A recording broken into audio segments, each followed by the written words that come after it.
Yeah. Rap pro Dominiku, yeah, Od rána TikTok, že je Dominika, tančí znova. Když dá první krok, tak se celý svět zastavuje doslova.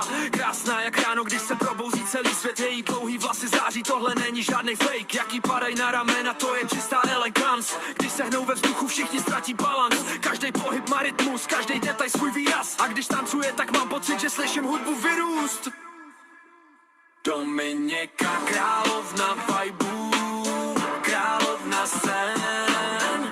Od rána tančí, v jejím rytmu jede celý den. Dlouhý vlasy vlajou jak příběh napsanej ve větru. A Pepa Cureja volá: Domi, tohle je pro tebe, holku.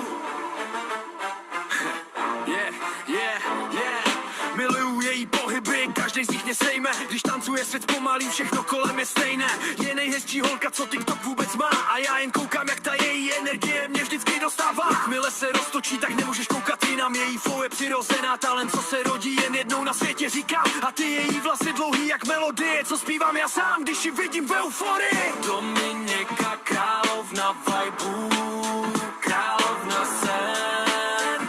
Od rána tančí, v jejím rytmu jede celý den. Miluju, jak se hýbe, každý pohyb má pečeť její.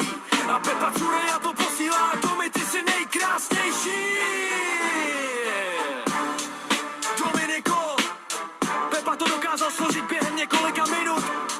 Líbíš se mi, Dominiko, tuhle písničku